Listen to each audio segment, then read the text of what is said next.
Oh man, so excited to be back. Hey everybody, welcome back to X's for Show, your premium media response show where you can check us out all over the social of the ints at X's for Show. As for me, you can find me deforming the human language in all of its many forms at Nico Action. That's NICOACTION. What did you just add to the mix after Soch? Inst, I On think. the internets, on the ints. Oh. Oh, Okay. You thought it was like Instagram, didn't you, Kevo? I did. Thank you. I thought so too, and I was like, Instagram is a social network. But we there should you have go. known better. We There's should have Nico known. surprising us every time. Wow, magic. I'm TK. You can find me trying to end Soch and failing miserably on the Soch at TK Elemental. And that makes me your producer in the corner. I am Kevo, and you can find me at KevoReally, KevoReally. And if I am in the corner, that must Kevo's mean corner. You're it is watching. time for us to talk about comics. It is. Now, I went for dancing on my own, but I do think you're moving for comics. Better move, right? We are here today to talk about the only thing that should have been dominating the comic news sphere this last week, but we're going to talk a lot about why that is not the case with news out of NYCC 2023 and what that means for 2024 at Marvel. Now, I want to start this whole thing with, we're going to talk about a lot of news articles and a lot of things that I'm very excited about, but I want to kick this off with, what didn't you see that you were expecting? I'm going to be really honest with for what I did not see. I did not see any bold new visions. I saw a lot of being very careful with where you're stepping. I saw a lot of manage expectations. And that's a good thing because, any pro team will tell you, you got to do a rebuilding year. It's just a requirement. Every now and then, you got to do that rebuilding year.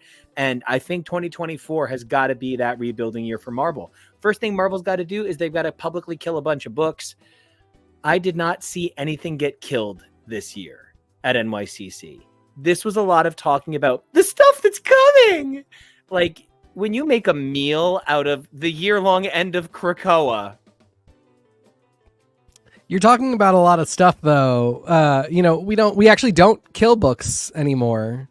We just give them an expectedly short life, and we all accept that they're dead after that 6th issue. we sunset them like an app. We're surprised when they're still there. Then, like, Deadpool is the best example. I was like, "You're still alive?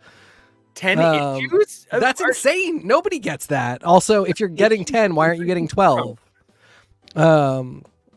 So they did a lot of books will not be going on to the final round, but they did not kill any. You're right. Kind of to your same thing, I think I was maybe expecting, I don't just want to say a new head of X, but definitely a new head of X, and if not that, maybe a head of Avenge, a head of Webs. I was, the new Kingpin of Hell's Kitchen. I was expecting somebody to get named as, you won't believe who all the ideas for this corner of the Marvel Universe are going through. That was a real hit that one time they did it back in 2019. We're all trying to recapture the magic of Jonathan Hickman just being the person the buck stops with. And I figured, well, I definitely did not expect that they would be like, here's the new one for X-Men. I did kind of expect them to be like, we can do it for Spider-Man too, and it's blank. I have a lot of like theories and speculation and wish lists, but I was definitely expecting kind of some sort of like, here's the superstar that will save us all. And I think I can point to why that has to be dead, unfortunately. Yeah. No, I wasn't hoping for it. Yeah. I was expecting it. And actually, as soon as you were like, I think we need a rebuilding year, that was a very good explanation of why we didn't get it and why I think you're right. I think we probably won't get a ton of them in the future, but it was something that I was expecting. And I think part of it is they have to get away from that model because every other book is nerfed when a book is the most important. And they've tried the Spidey Brain Trust before, it didn't work. They tried Head of X, it didn't work. One of the things that happens when one person is in charge under the editor is it depowers the editor. And I don't know a whole lot of editors that want to not seem like they're the actual leader of their ship. Jordan D. White demurring to Jonathan Hickman's fame is certainly a moment that we won't forget. But at the same time, we were told that Jonathan Hickman was looking to end Krakoa. With the end of the first year, like 10 of Swords was going to move us to the next era of X-Men. And it sort of seems like the Head of X became the overwhelming refusal to move on from fandom and the creatives behind the scenes. And so something we're going to be looking at is the fact that while I wish Krakoa would never end, there kind of is no way that that Krakoa doesn't literally disable every other title. Yeah, I don't know if I go that far, but when one book is the book that controls what life and death is and gets all of the variants, gets the majority of the advertising, gets all of the biggest name talent, and is the book that they constantly say, that's where you look for the hit, why would you want to write anything else? Anything else becomes the B list. In that case, are you talking about X-Men? Yeah, as a line. Like X-Men as a line is kind of different from a book, and that's where I think we're kind of in this weird space. I think you and I are feeling this on sort of opposite ends of a fandom miasma. I think, and I get why your approach is business practical in very important ways. I think, you know, the real people who suffered in the Krakoan, this first Krakoan age, were the Avengers. Yeah. Spider-Man, I don't think Spider-Man did poorly. I think Spider-Man became one of your alternatives to X nonsense. And I don't really get why the Avengers didn't, because I had the run that was going concurrent to this. I mean, sometimes you kind of are just like, fans, you guys have to do the work too. Like, if you think the X-Men got weird and turned into tree people, the Avengers have never been more heteronormative. Okay, yeah, they're living in the shell of a dead god. That's okay, that's fine. Justice League does stuff like that, I'm sure, probably. But, you know, this was one of the best Avengers runs for, like, being somebody who loves comic. Jason Aaron really did such good work making a good spectacle. But you're right, they suffered. People were not reading that book. People were seeing what? Well, and I want to add to your point. Yeah. Like, you're saying Avengers suffered, and why did Avengers suffer? Well, X-Men literally told us that mutants come from another universe, basically. That mutants really come from this place called Okara. Mutants come from Okara, and it's a different thing. And then we're being told separately that all of humankind comes from this ooze over in Avengers. But then we need to find a way to somehow rectify the legend of Okara, which goes back as far in many ways as any other legend in the Marvel Universe. How do you keep giving us parallel creation myths without saying one creation myth is more important than another? It really does become, you know, how do we have room for every religion in this country?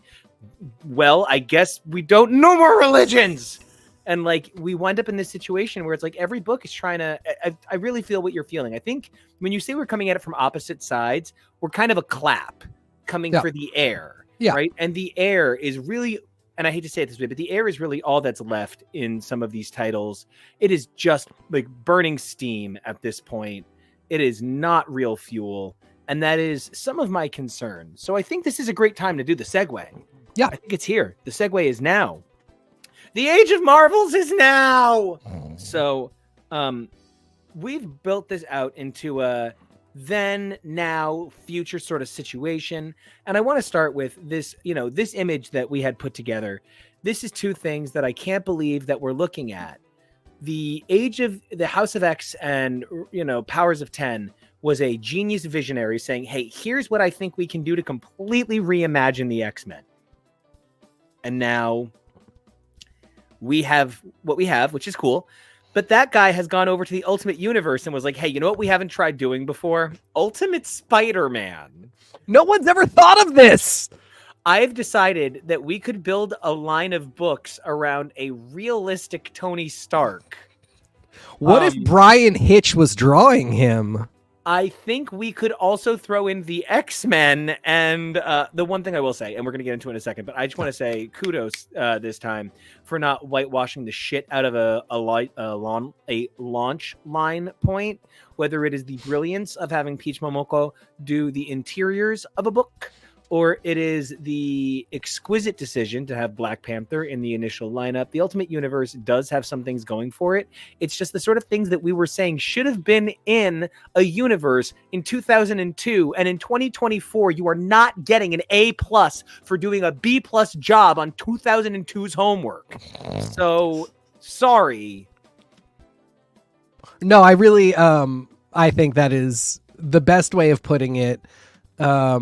It brings up 20 years of history and questions. You know, are you saying that this idea that you sunsetted at its apex actually was really viable, and that the team that you were allowing to shepherd it failed? And now you're saying that, you know, Hickman is actually the guy who can do it, which I don't not believe that, but I'm saying, like, are you 100% certain we're not about to go into the exact same thing where we say this is just a cleaned up version of the 616, you know?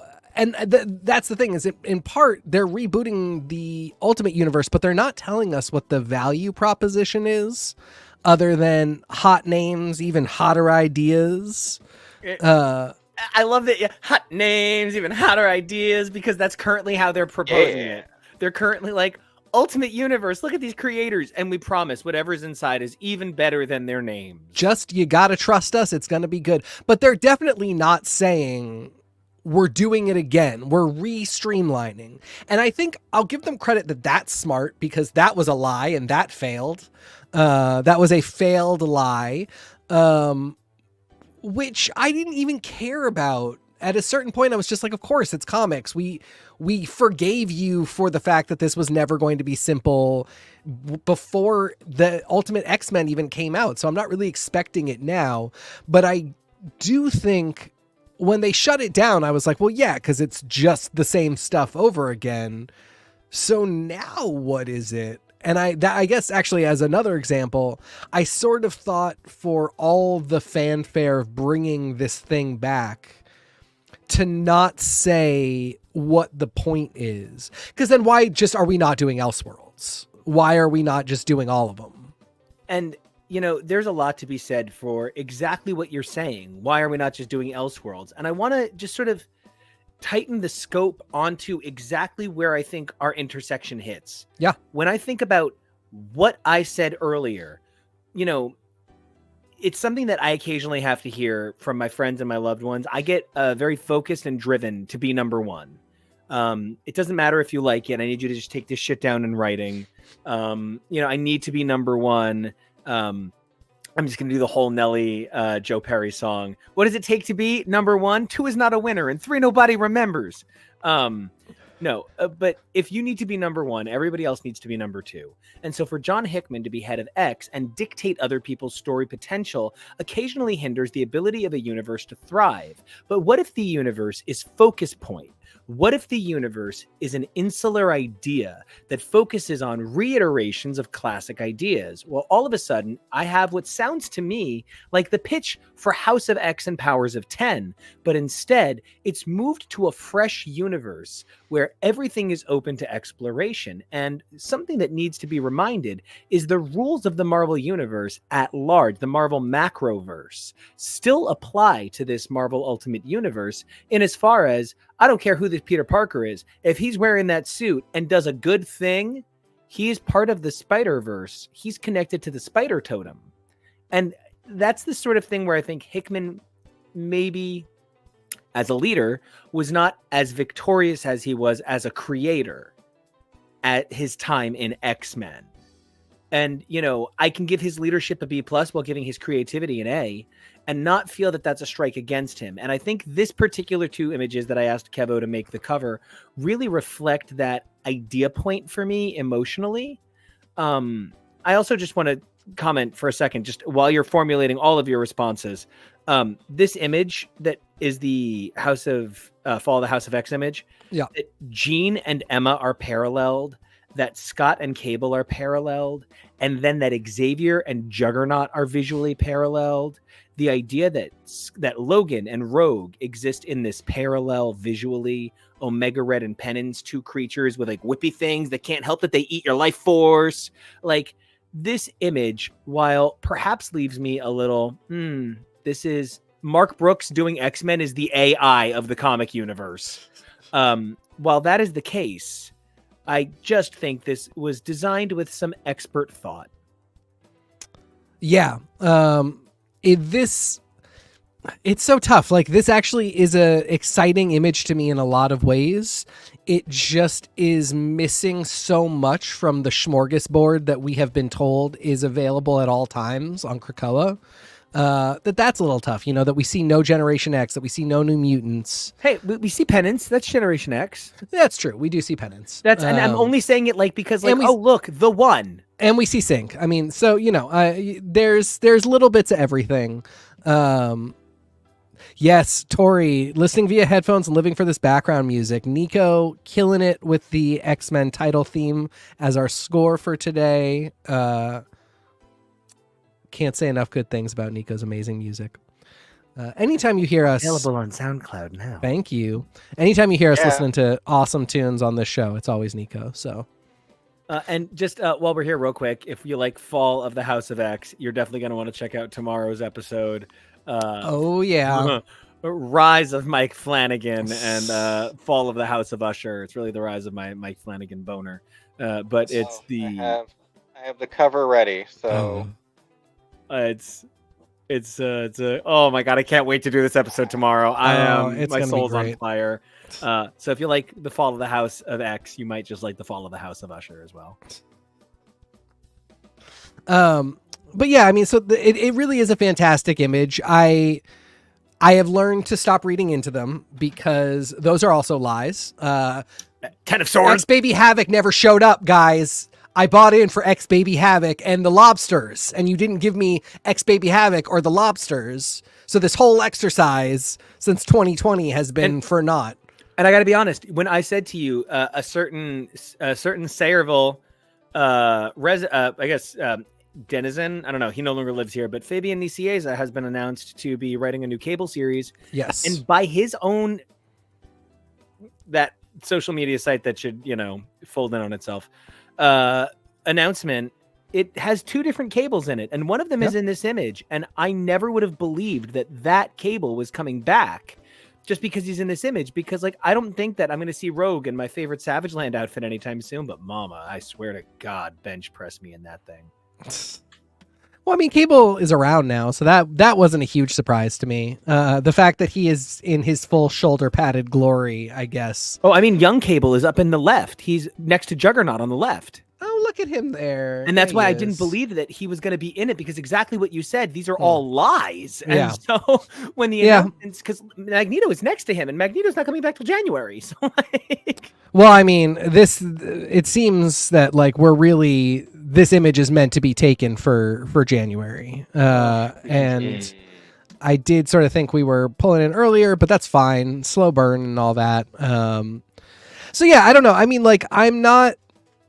I'm not pessimistic. Nothing here is bad. That's the weird thing. It's not that anything is bad that's being suggested. It's all the stuff that isn't being suggested. That's AOA Colossus. Yeah. That is one of the ones where I'm like, nope, you're lying, because X Baby Havoc never showed up. That's we're not getting AOA Colossus.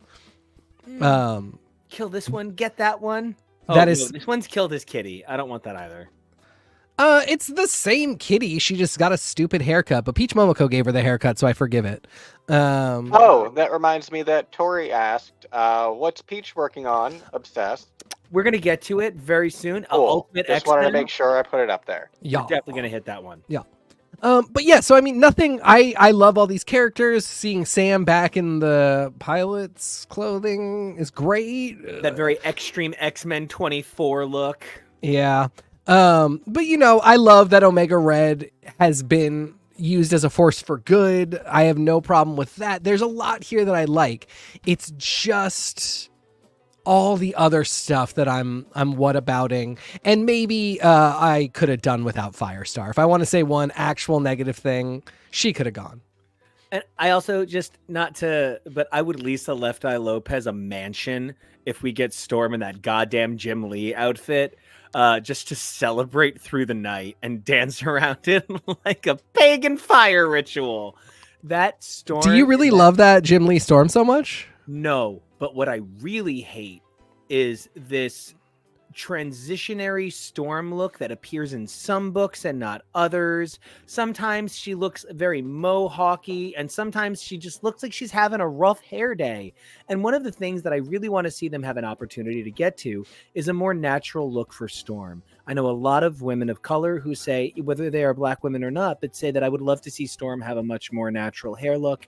And I think she needs a little bit of reset time. One of the things that enables a great reset on a character's look is to refocus on something classic. Something I desperately need is to get Jean Grey out of this goddamn moss. Like, she looks like she's covered in moss. And like, I need her out of that immediately. Scott Summers is looking like a fucking hot ass astronaut coming for everybody's bottoms. He looks great here, just like Robbie says. But like, I really feel a number of these characters in the course of the Krakoan era, Jean, Storm, they have not been given a chance to have outfits that make my heart shine. And it would just be nice to see a reset period where we could get some cool new looks in. That would be great. I love that you and I are kind of on opposite sides of things here in some ways. You do not like that Jean Grey costume. I do like it. So here's the thing. I really did not like Marvel Girl. I thought it took way too long to get to why she was in Marvel Girl. And I think once Hey, Bruno. Hi, Bruno. We will probably be around for a bit, so yes, back to Marvel Girl. I thought the explanation for why we were doing Marvel Girl was actually a really brilliant one, but it kind of needed more impact, so whatever. I loved that very brief pre-Krakoa X-Men Red new spin on the 90s Jean Grey armor. And the green I see as sort of an update on that. I will admit, I could see it out of green. I could take the green away and not care. But I do love updating the 90s Jim Lee armor, because I think that doesn't work. Because is it a flesh-toned cat suit? Is it a yellow cat suit? Does she have pockets, or have holes been cut in her legs? Listen, I just want to go back to the Morrison era. Let's just stop. Yeah. Let's just call it what it is. It is Nico is tired of costumes, and Nico wants sexy, sleek outfits again. Listen, I couldn't agree with that more. I think doing and that would have been a very fun, like, Jumbo Carnation becomes, the outfitter. We were just talking about the Pope's very sexy garment maker. Garmenteur. Co-host Jonah showed us some sexy Instagram photos, and Nico pointed out that there's actually a lot of people who do that work. And I think I think, as I've said from the beginning, we were always missing Krakoan Slice of Life and other Krakoan job books, and Jumbo Carnation, like, working on mutant fashion and kind of transitioning everybody away from costumes into, or like from X-Men based very campy uniforms into something a little more like what Emma does, which is there's always an X somewhere, but it's always Emma's look, and letting people sort of standardize a little bit some costume options would be fun and interesting. But I feel sorry, go ahead. No, I just want to throw in, Robbie is also on your side, also likes the Jean Thank outfit. you, Robbie.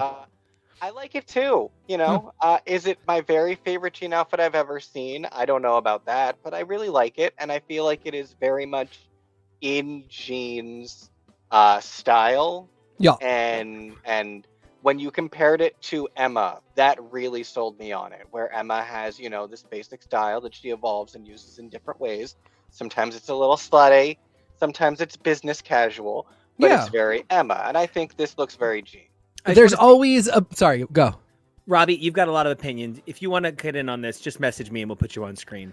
But Robbie, I do agree. I wish Danny, when I said like there's no New Mutants, because there are. There's Sam's there. I mean, Domino's there. People who were part of the New Mutants are there. What I really meant was Danny and Karma and Magic aren't there. Like the heart, Rain's not there. The heart of Doug. Where's like that's well, Doug is the one. If we're leaving, Doug is the one where I'm like, don't tell me, don't take him off the board, don't say or do anything. I would like that left alone for later. Because the other thing that so many people have pointed out is 2 or 3 time travelers have called this the first Krakoan age. And I would think it's a little silly if the fall of X happens and then in 2025 they all go back to Krakoa. But that being the second Krakoan age is a little bit nonsense because was it 3 months? Who knows? Anyway, I do... You know, with Emma, it's always a bustier. A cape is optional. It might be a crop coat. Are there boots in the mix? Who can say? It might be lingerie. With Jean, I think it should be body armor. You know, it should be facial buttressing and body armor of some kind. I totally see if you don't like the green in particular, for sure. But, like, I liked the blue, red... X-Men Red era stuff. So, like, there's ways to play around with it. And Scott has really... adapted well to the variations of his original look, whether it be with the X visor from the Revolutionary era or this number. So like we're starting to see these hints of people's costumes amalgamating into a style rather than just like particular looks one-on-one. And I see what you're saying about Storm. I also really love the X-Men Red look, but there is sort of this lack of definition about a bunch of different parts of it that I think, yeah, maybe a return to one of the other costumes and sort of a replay of what she has available might be kind of interesting. I mean, Storm's one of the ones I'm really interested about. Definitely. And I just want to move on to our next slide so that we can kind of keep this. Yeah, sorry, I'm hanging. So let's take a look at the then, now, and soon eras of X-Men. We have that these are the Mark Brooks Krakoa covers that we were just talking about. I mean, they've come so far. I'm opening the floor. Okay. Yeah, I mean, the most accurate of these, I would say, is the X of Swords one, because that just gave us exactly what it promised. These were the people. This was the event. I mean, and one of the things that this cover had was that everybody thought that, oh, well, these are going to be the 10 sword wielders, and the swords were going to be specific to this storytelling. We were convinced that that was why Scott had this sword that looked like his optic blast, that was why, you know, the scimitar style sword that Apocalypse had was there. You know, we should have been pretty sure that that wasn't going to be what was happening right away, when it seemed like out of nowhere, the sword that Storm is wielding here has nothing to do with the the sword that she spends so long getting. Yeah. Yeah. I mean, this is just a beautiful image. More than anything, I was just happy all these people showed up. I don't actually think they all did. I don't think Armor did anything in this crossover. Oh, shiz, that might be true. I don't think that she had any real contribution. I think it was just important I'm sure they had she some was really good diversity on the cover. I'm sure she was in the New Mutants book that happened that was labeled as part of this. And then to move on to the last one before this with Inferno's cover, Inferno's cover really was tough for so many of us because the cover does not actually indicate what we're looking at. What this really is a fracturing of the idea, not just the team. It's not everybody kind of turning their backs on each other. It's Moira's here to kill everyone. Yeah. And, that difference, that change of pace, this really was in so many ways with Krakoa in the background, this looming figure. The last time Krakoa felt important as an entity, since then, it's been the Sinister show. It's been Sinister is more important than Krakoa. I don't care what 2024 brings, but it had best not feature Mr. Sinister for a while. Yeah, you make a really good point. I think this is a gorgeous cover. It's just so not what the event and even the time after the event wound up being about. It's a gorgeous image, but it never really ended up telling us what to expect or kind of giving our expectations something to chew on. Like at the very least, that original image, even if, I didn't get my X-Baby Havoc, gave us a lot of stuff to be like, oh, this is a new era. This is all the stuff that happened. And then X of Swords, it really was just kind of showing you the cast of the event. This is it's really gorgeous, but I don't know that it tells us anything.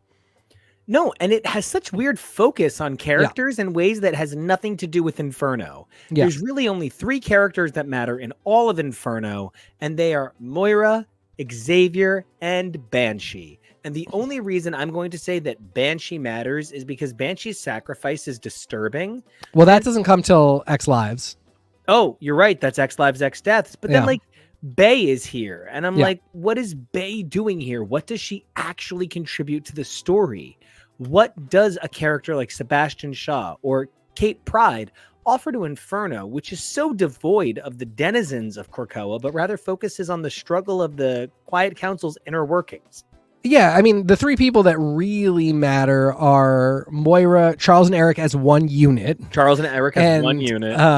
Which, that they did not get married at the end of it is the true. And then Emma, the idea that Emma finds out, because my theory became at this moment that an Inferno for the X-Men is when they have abused a woman too far. That's what we got in the original. That's what we get in this one. This really was something we don't talk about because the X Lives and X Deaths really took Moira over an edge, was that up to then, part of the problem was she was saying the sky is falling, and they were going, we totally hear you. If you could just shut up and sit in the closet, we want to play for a while, and then we will pull you out when we are done playing. And she got tired of it, and shit got real. But part of the other thing was Emma being like, you guys treat me like I didn't educate all of the students and fail them less than you every time, sacrifice more every time, put myself through dancing, ostensibly prostitution, working for Wilson Fisk, all for bettering the world, and you guys do nothing. So there was a lot of women don't deserve to be scorned, and that's not really part of this image. He's got the vapors. Tori asks, what on earth is Wolverine doing in that pose? He has the vapors. His pearls need clutching.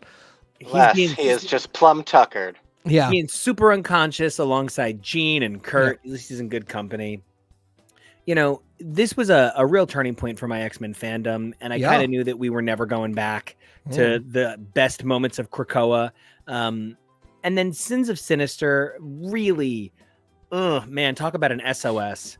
This was not the event for me. I do not enjoy Age of Apocalypse to this day. I've read it 1,000 times, and people say to me, oh, you just don't get what makes it good. And I'm like, or maybe don't ever say that to me. Or maybe I just define what I enjoy differently. I really understand how many people think Wheel of Fortune is as good a game show as is $100,000 Pyramid. Reality is, my sense of humor aligns a little bit more with the ideals behind $100,000 Pyramid. I don't need anybody to talk down to me about a stupid fucking game show. You know what I mean? And to your credit, you've never said to anybody about any game show. And that's where it is. Yeah. And this is a huge problem with fandom. There's so much, another thing that I know Robbie also didn't care for Sins of Sinister.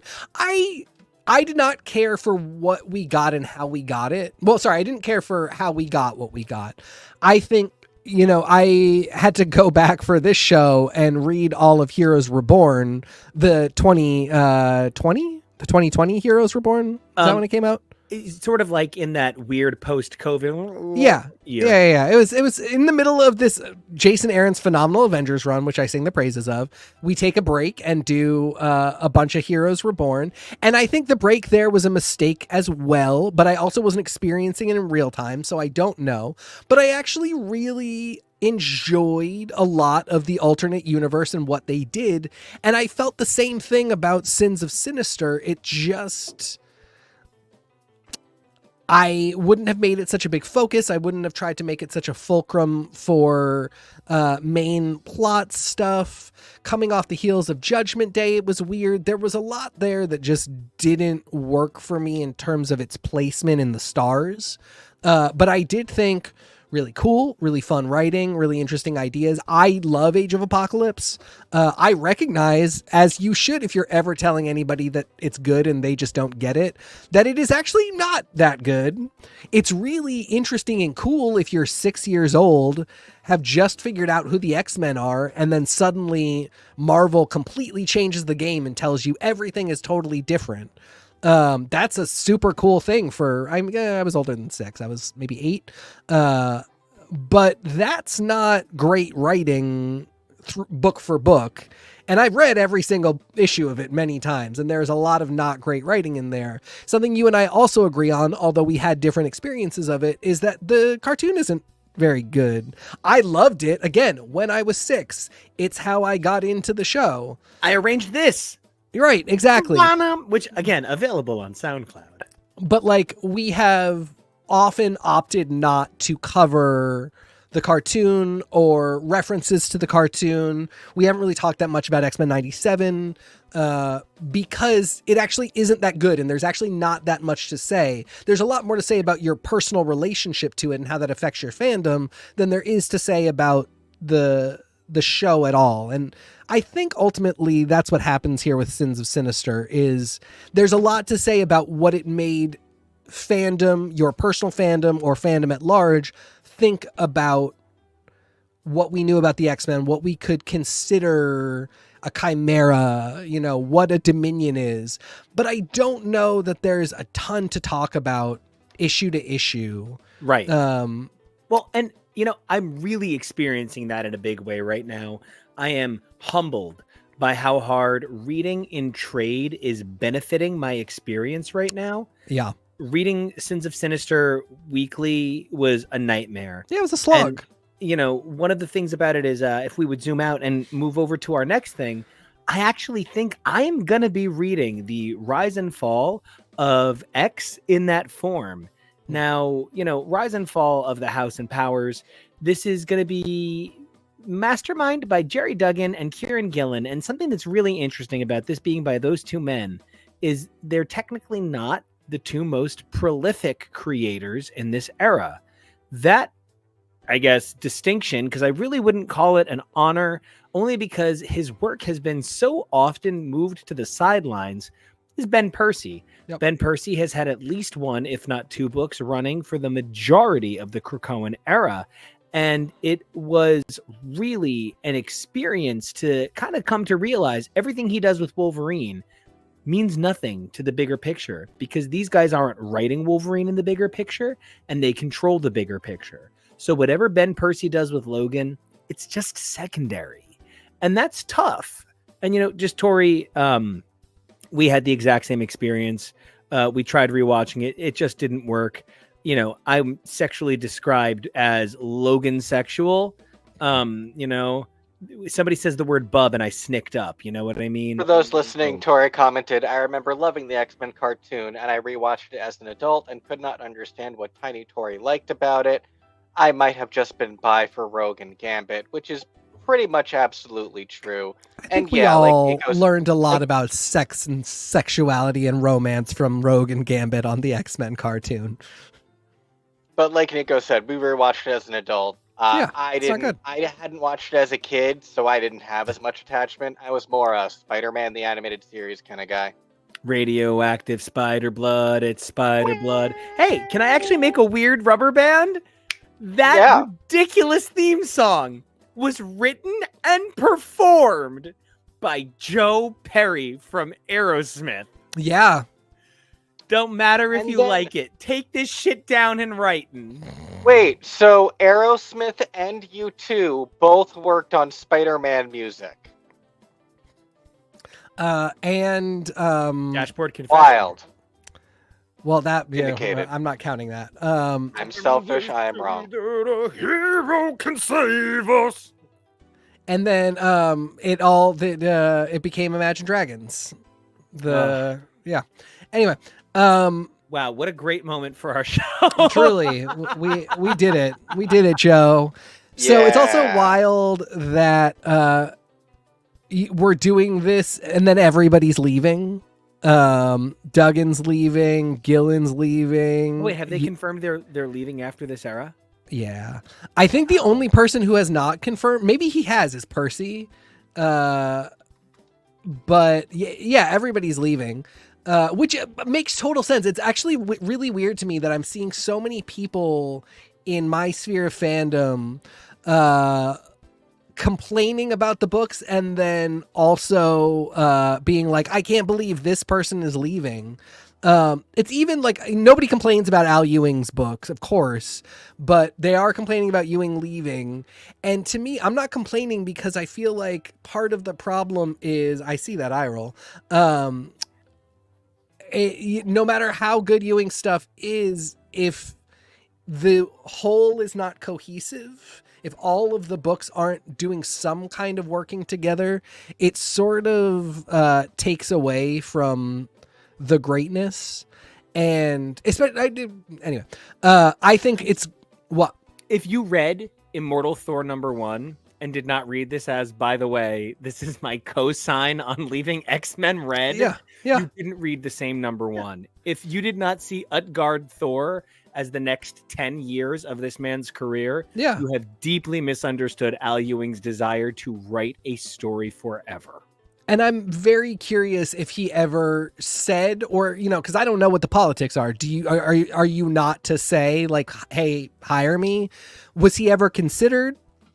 Because there were times where it really felt like he maybe was the guy to pull out of all this and be the next over post Gillen even. Yeah, and be the head of X. And there were times, times like now where I'm just like, I love Genesis War. I think it's really weird that it's happening right now. I can see him trying really hard to, like, for instance, constantly have Beto say, God, we're doing all this and all my friends are dead. So, like, I can see Ewing trying, but having Genesis War happen at the same time as the fall of Krakoa is weird. And so I don't mind if he's leaving after all this, is what I'm saying. Because out of all of the chaos that's happening right now, I don't just want to kind of go, and now back to our regularly scheduled program. As Nico said, we might need a reset year. And if all these guys are leaving, that's okay. There's still a ton of talent out there that I think can be on these books and still make them great. So, I will miss Duggan. I will miss Gillen. I will miss Ewing, but I am perfectly okay if it's, again, I always think it should be Alyssa Wong.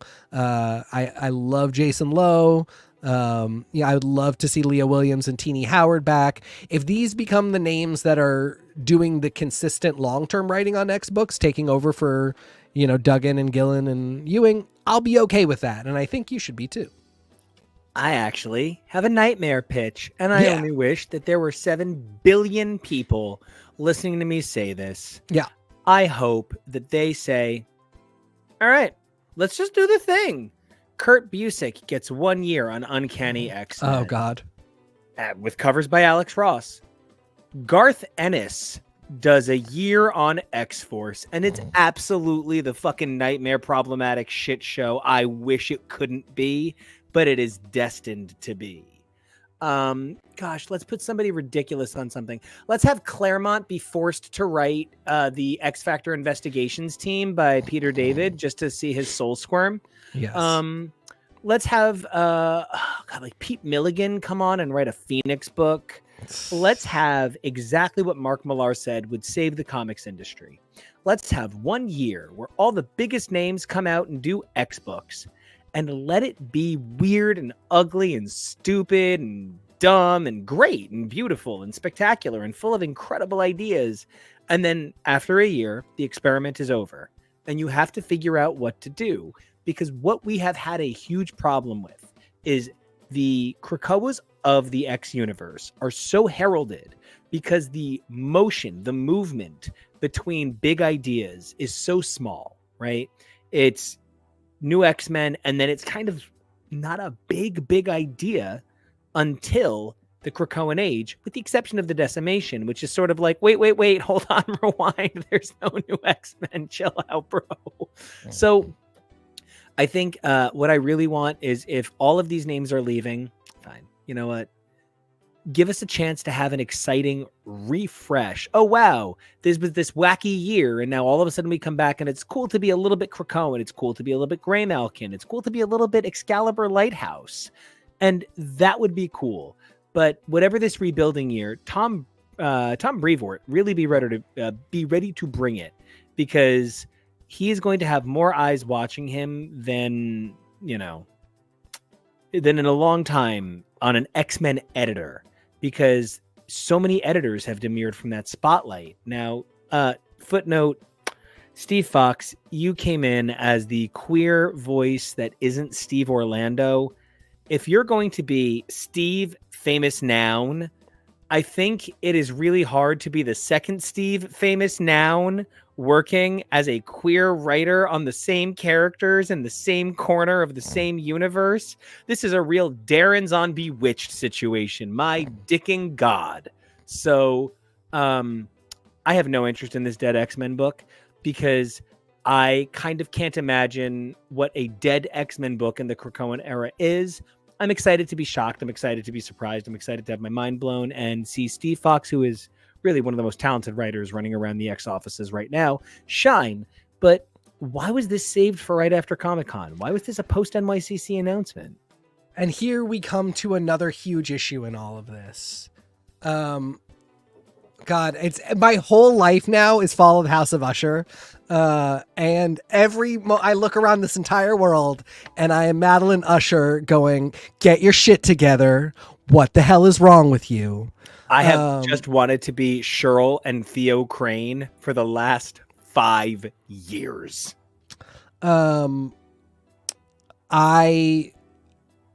The lack of comprehensive, I'm sure somebody who's smarter than I am.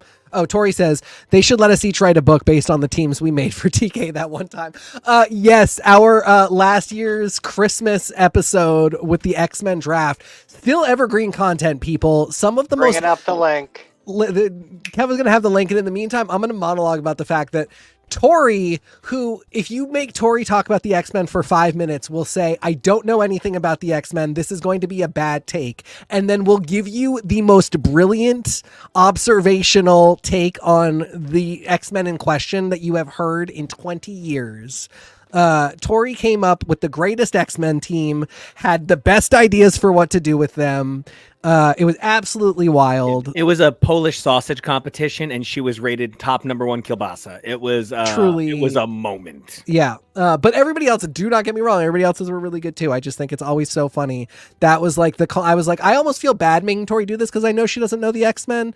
And then she asked me like one question revealing what her team was, and I was like, this is the most brilliant thing I've ever heard. She's almost like a rom-com character where she's like, I don't know, I guess I'm just bad at sports. And then yeah, and then meanwhile, come on, yep, that is 100% correct. You got into Harvard Law. What, like it's hard? That is Tori with the X-Men 24/7. Yep, 100%. And you guys should let her write her book, because it's a good use of characters, and they would all work really well. I have tons of ideas for this. I'll edit Tori's book. It'll be great. Yeah, hugely weird choice to put Dead X-Men and Cable directly after Comic-Con. Are you telling me they're not good enough for the Comic-Con stage. Well, let me ask you a really critical question in that regard. Seriously. Yeah. When you think about powerhouse names and you think about reactions, Yes. I think about one of the worst reactions Marvel ever got when they said coming at, I really want to say it was New York Comic-Con. Kevy, what was your first Comic-Con? 2010. They said coming 2010, the king comes to comics at Marvel. And people were guessing like it was going to be like an Elvis comic, or Yeah, that's my first guess. they were going to do King Arthur stories somehow. It was Stephen King's The Stand was coming to Marvel. Yeah. And they wasted a lot of money promoting the shit out of Stephen King coming to Marvel. And nothing happened with it. It got a thunderous applause, though. Now, when I think about what this is the opposite. Steve Fox is writing his 7th book in January. Oh, good. Just another book that I'm going to buy by a writer I like that you're telling me is not the fulcrum point of the, of the storyline. It just really does feel like they knew this wouldn't get the applause, but they knew that it would get the likes. So they saved it because you've got to gauge your audience reaction. I guess my question is, what is getting nothing there really got the thunderous applause. There was no surprise celebrity creator. We already knew Brevoort was coming over at that point. The books had been, what they never told us about or gave any update on? That new X-Men with the Age of Apocalypse logo that they told us to get psyched for. And didn't they say specifically we were going to get news on it Anyway, Chris Claremont, since I'm sure you're watching, if you would like to come on and call bitch in with us, we know you're ready to complain about something. We'll talk about it. There were no celebrity writers. There was no big book because we kind of knew all these books were coming. They weirdly, even though now they're like, coming in August 2024, this thing that we'll tell you more about in February, but we'll tell you more about what we're going to tell you about in Comic-Con. All of the stuff they told us about was really soon upcoming. Like there was nothing that was like, and when Fall of X is over, or Fall of the House of X and Rise of the Powers of 10 or whatever. The X-Men of Usher or whatever it's called. Yes. Despite, they gave us nothing really to look forward to in the distant future. And that's fine. But I guess my question is like, what was to them a swing out of the park for this panel? I think my biggest disappointment with it was not that the creators were all people that we had seen and there was nothing really high profile or no really big names. It was that so much of it hinged on old white guys again, and it was just a really kind of lacking in diversity stage when they were doing the next big thing announcements. Oh great, it's a production of Little Star by Steve Martin. Nailed that. Sometimes when I see Tori is in the audience, I'm like, thank God the jokes are just for her. Yeah, terrific.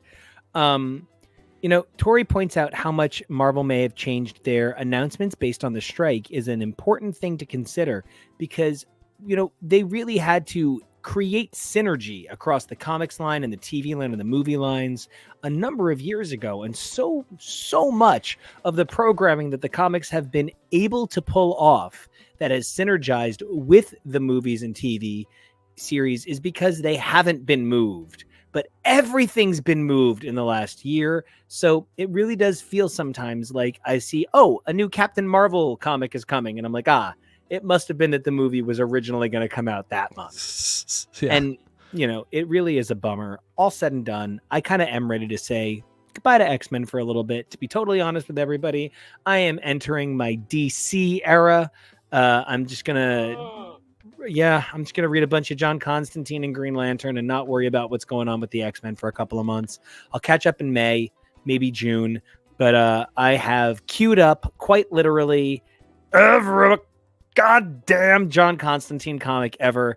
I'm very lucky to have a complete run of the original Hellblazer in both trade and individual issue, and I have finally put together my run for New 52 and Rebirth.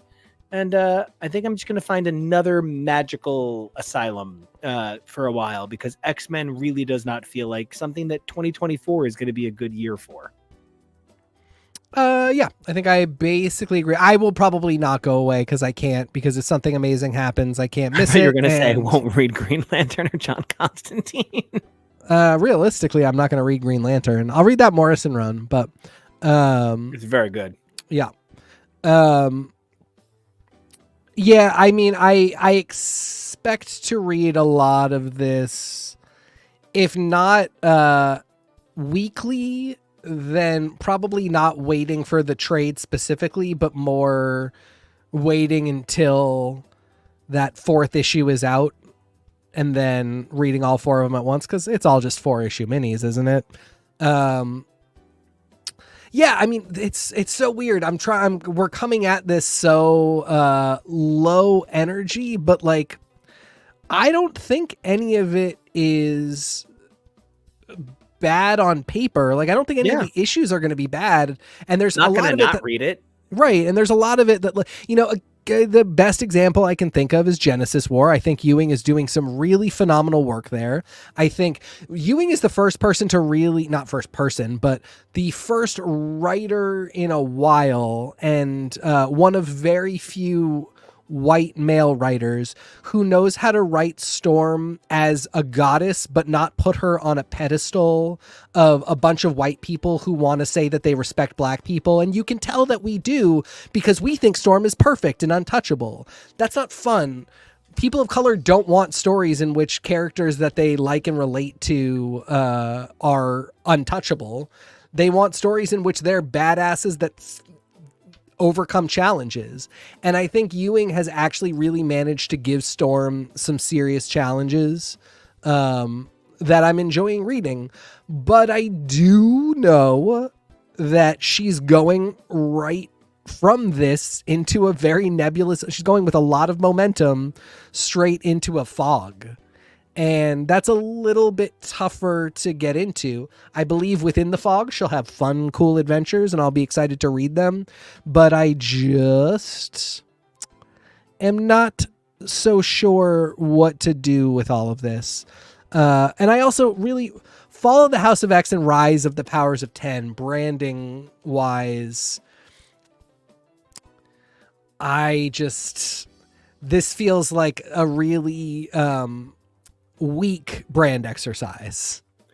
Well, from one weak brand exercise to a brand exercise I don't fucking understand. Yeah.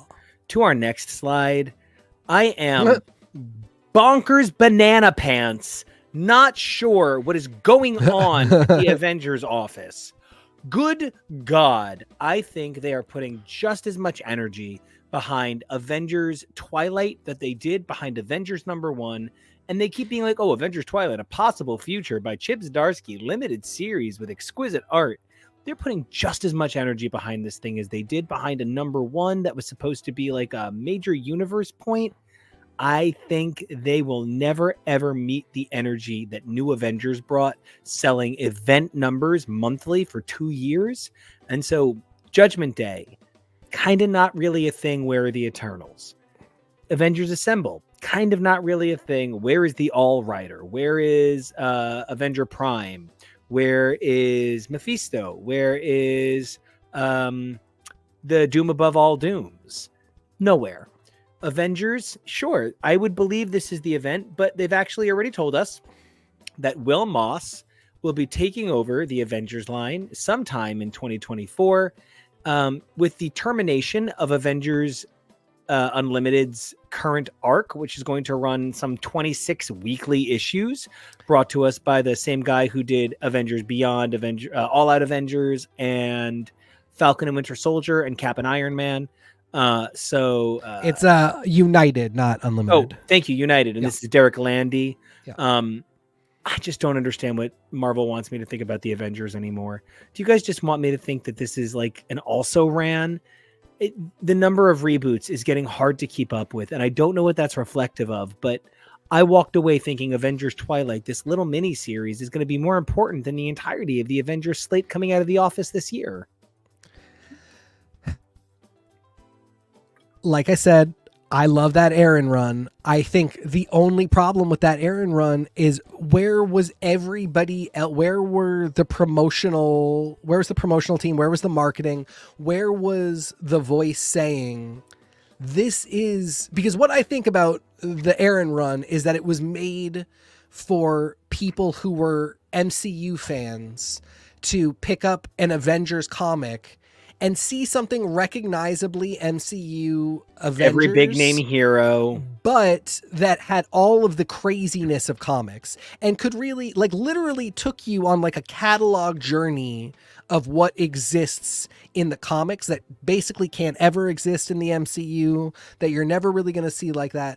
And like, I didn't need any of that. I've been reading these for 30 years. I know everything that's there, but man, did I have a blast with it, because didn't I love seeing one of the great company men of Marvel write Marvel's flagship team, but nobody else wanted to talk about this book like it was the flagship team. And then they're here playing referee in Judgment Day, which even then fine, but like we're transitioning to there being no point. Right. We get into the Avengers Assemble event. God, that was last summer?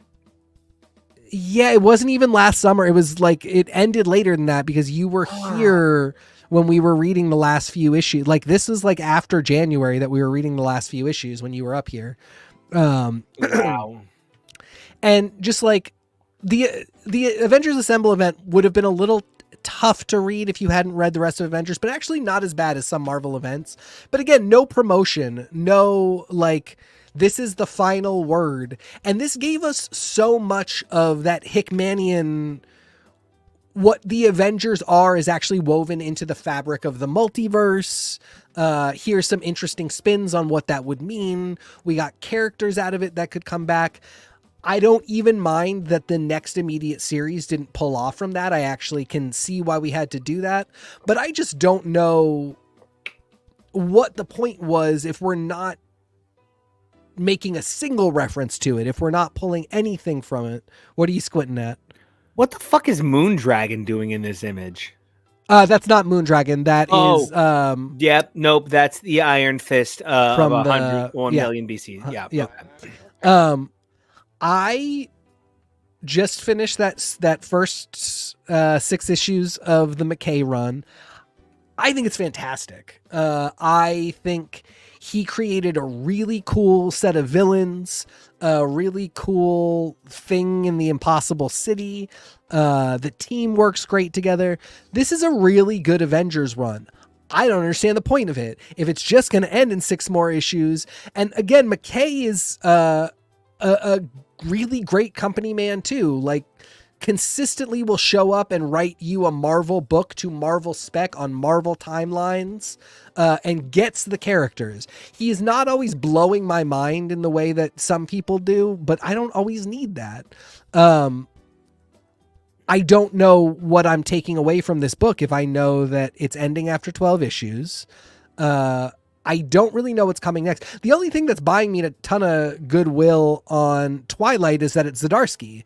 But I don't. It's like visiony. That it's like, oh, this imagination has brought forth a new Avengers. Not like, what are the Avengers doing now? Yeah, but it's also just like, so this is a possible future where, like, are we going to change the future? Because the future's never good. So we're going back in time and then. Save the cheerleaders.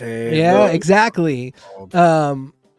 So I don't really know what to think. That McKay is importing his timeless Kang and the future King Arthur's court people into the Avengers run, I think is cool. I do, if I'm being very honest, I maybe think it is a little indulgent of oneself, but that's okay. That's what comic creators do. That's what cross-run, yeah, he did the work. Is. He waited a long, he created these characters in Timeless last year and waited this whole time to put them in a book, but like, are these the people? Like, are these guys coming up? What's happening here? I just have no idea. And again, this is the flagship team of Marvel for most people, because for most people, Marvel is what they saw on screen. The number of times that I've had to explain to people, the Avengers weren't really that big a deal until kind of just before the MCU story started coming out. New Avengers did a lot to make them super cool and make them a big deal, but so much of this all had to do with televisual rights issues. It had nothing to do with that the Avengers were huge throughout comic fandom. Which, that is one of the things that I think is so hard when we take a look at the bigger picture and sort of like zoom out on the idea of the Avengers. We are really facing a kind of critical point. The Avengers have been the predominant idea of what a Marvel superhero team has been in the public eye for about 15 years now. That's a life cycle. That's 2 life cycles. A life cycle is like 5 years before the characters are sort of aged out of your zeitgeist energy. The characters, the things you like when you're 13 are certainly not the things you like when you're 18. And, that 5 years, that's critical. When you're 25 versus when you're 30, that's, getting out of college for some people versus working on finding, your partner or a new career or developing a hobby. Whatever path you take, 5 years is a significant amount of time in that iteration of you. So I think at 15 years, we're talking about 2 to 3 of those cycles. And, I think the Marvel Universe is ready to adapt to an Avengers that is born of the Marvel Universe experience. And I would think that we would see one that took some of the energy that people have for what they saw on screen and fused that with some of the energy that comics fandom has for the 90s X-Men, the pinnacle era of comics readership for one of the big 2. Why are we not doing, a blue and gold team for the Avengers? Why are we not doing, parallel tracks back at the mansion? Where's Edwin Jarvis? I don't care. I personally am not missing these. What? Will Moss tweeted that he will, in fact, be taking over the Avengers books in 2024. Unrelatedly, Edwin Jarvis has quit in disgust. Yeah. And as I said to Nico, I think Alfred Pennyworth would beat the shit out of Edwin Jarvis. You did. I heard you say it. I think old white butlers, get a little too much credit for all knowing like Krav Maga. And I think, some of these men are just geriatric and we should just be fine with that. That's true. Well. What's the other one? The DC, The Help. Mm-hmm. That's a banger right there. Anyway. I remember when the film The Help starred... No, stop it. Kevo, cut the broadcast now. He's gone off script. The future. Yeah, I mean, literally the future. Avengers Twilight. Look at that geriatric Steve Rogers, and everybody has got Google Glass. It's like it's cold in this room, so I'm actually going to change into one of my absolute favorite Spirit jerseys, and it's going to be based on that costume. So I'll be back while you monologue. I can hear. Oh Lord, I don't know that I have any more monologue. Yeah, I mean, okay, this is the future. I'm not sold. The only thing I'm sold on is that it's Chip Zdarsky. Can you talk me through what this is? I keep seeing this image and I'm not seeing anything. What do we know about what this is in the first place? Hell future. It's a future in which Steve Rogers is still alive. There is like the Avengers solved all the problems, but like the world isn't right. All of Steve's friends are dead, and I think it's going to be like they did like pre-crime or something. They did Minority Report style. Okay. Or like maybe they killed all of the villains, and like Steve just wasn't okay with the fact that rather than trying to have any justice in the world, they just killed anybody. I don't know what the exact thing is, but Steve does not feel good about the state of affairs, and is old. And I love that he's got the Phantom Stranger to the left behind him for no reason. Yeah, and Cyclops over the other shoulder. So essentially we are looking to do an Old Man Logan for Steve that could potentially entice Chris Evans to come back to the MCU. Yeah. Yeah. Okay. That's the read I'll I go want back to to go my with. corner. Yeah. My only thing with this is that Chip Zdarsky wrote the Daredevil run that made me a Daredevil fan. So I trust that there's going to be a lot of great writing and thoughts here.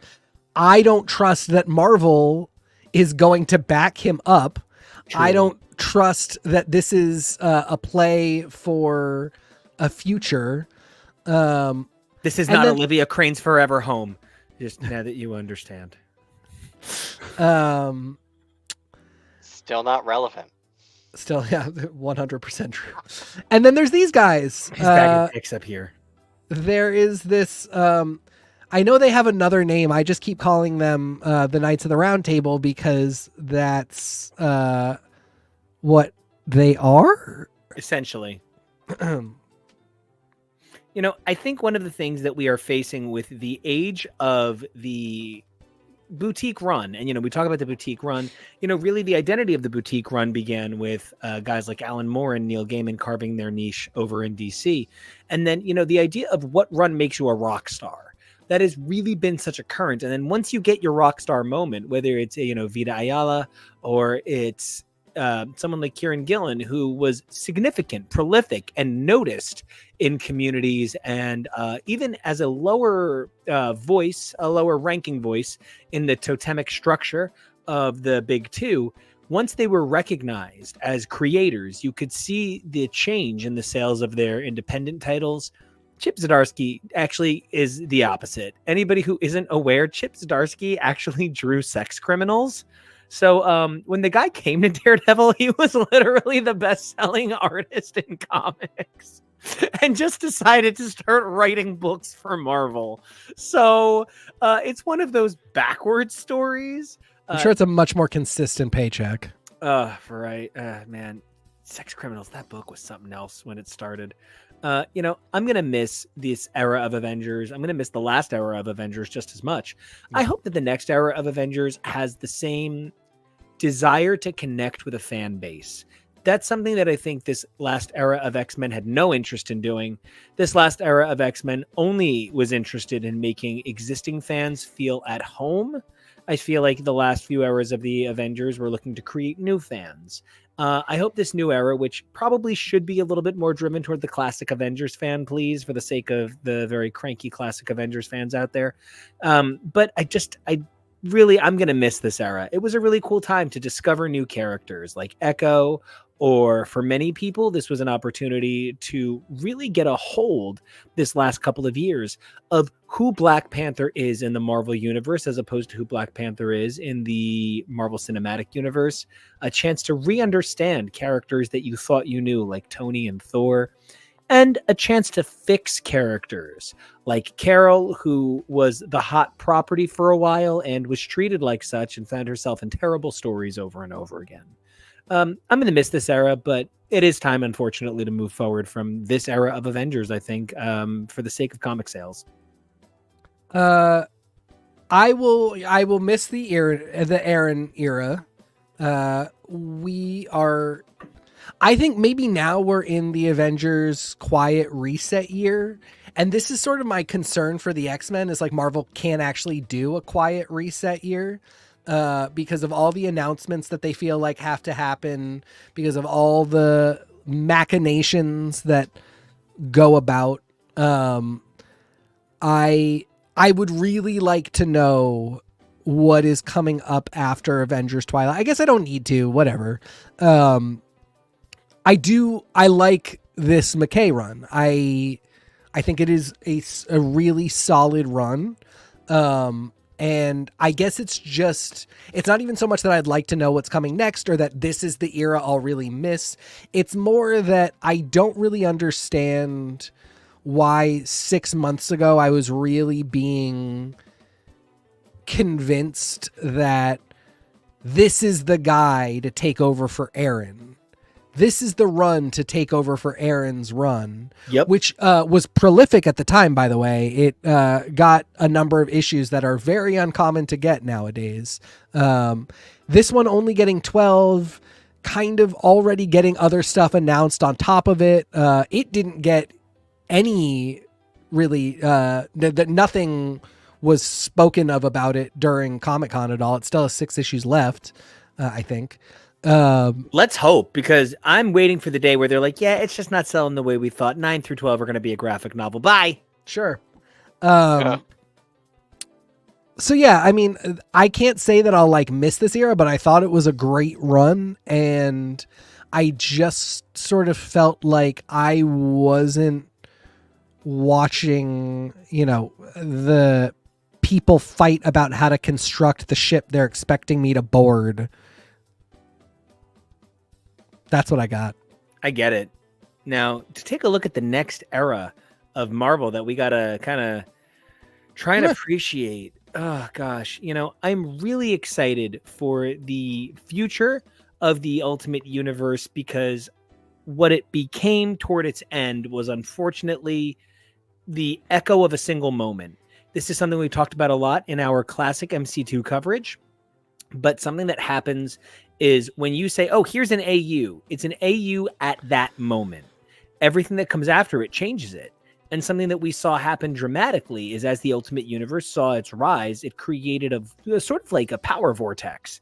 The Ultimate Universe was stealing all of the power from the main 616, and Joe Quesada said, and, you know, put all of that same energy into revitalizing the main Marvel universe with things like Amazing Spider-Man by JMS, or New X-Men by Grant Morrison. And so you wind up in this situation where when the Ultimate Universe did well, it immediately pushed the 616 to do better, which killed the purpose of the Ultimate Universe.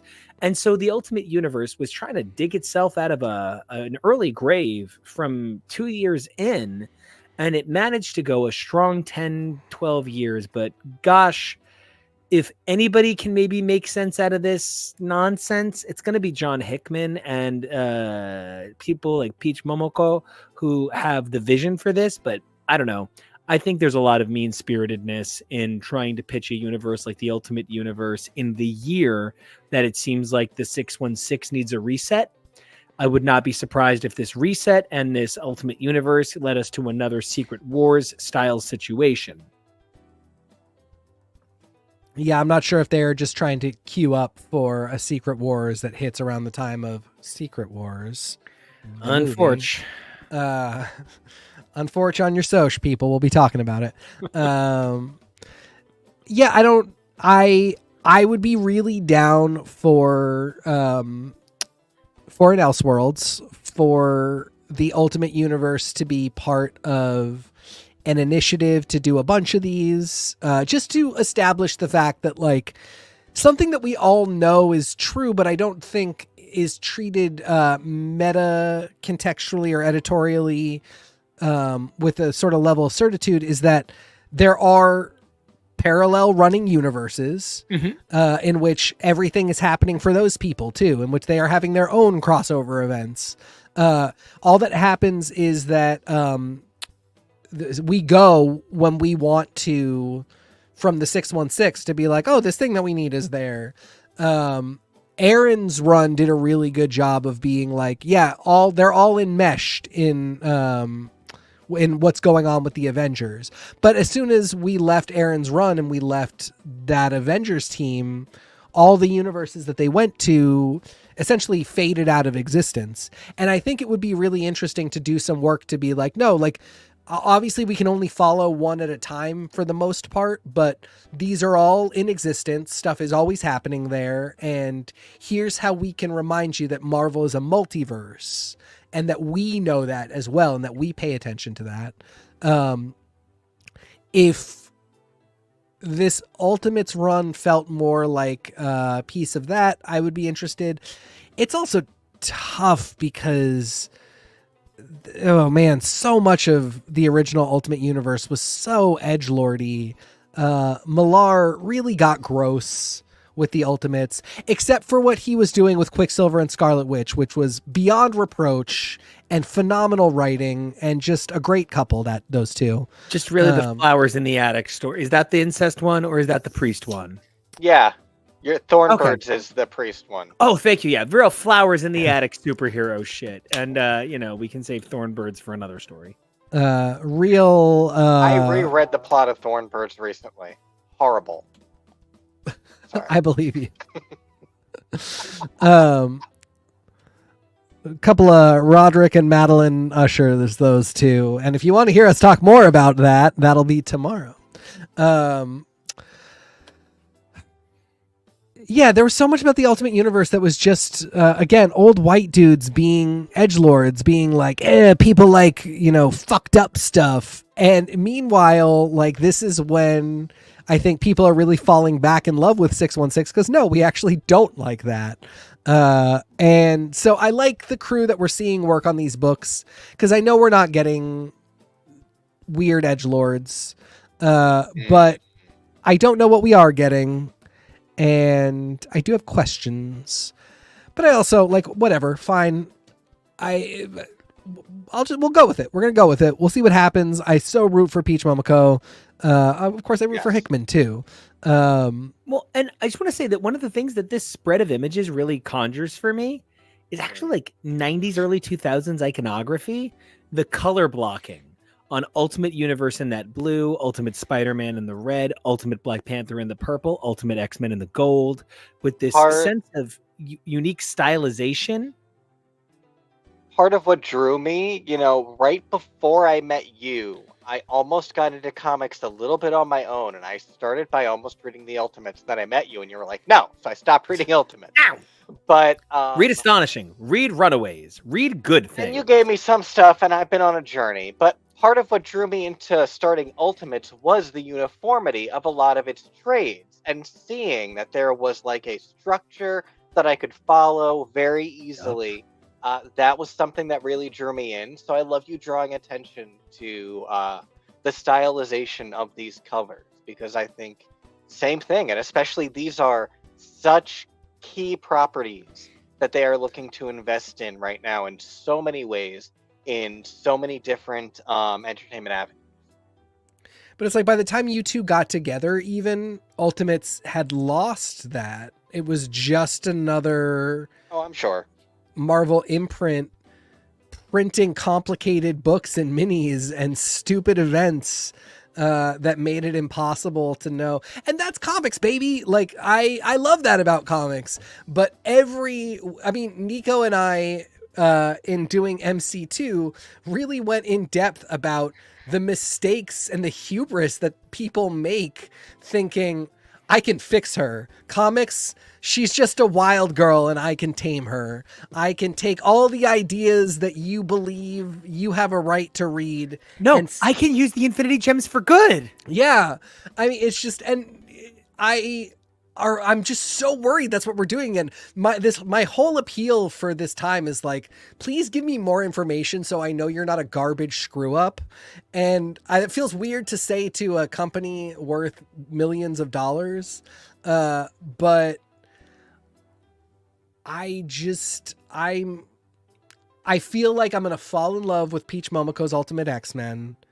And in 2027, I'm going to go, what the fuck happened to Peach Momoko's Ultimate X-Men? Yeah, that's sort of the nature of progressive runs. Yeah. When Marvel finds something that can really move forward the dial, it winds up moving forward the dial in that instant. And everything moves forward the dial from that moment. This cover of Peach Momoko's is likely going to be the most influential thing about her run. It's an unfortunate thing to say, but that's the nature of how we react to titles. I always think it's a joke that Marvel loves to launch a couple of horror titles in October. Don't do it. Don't do it. Just do a weekly horror book.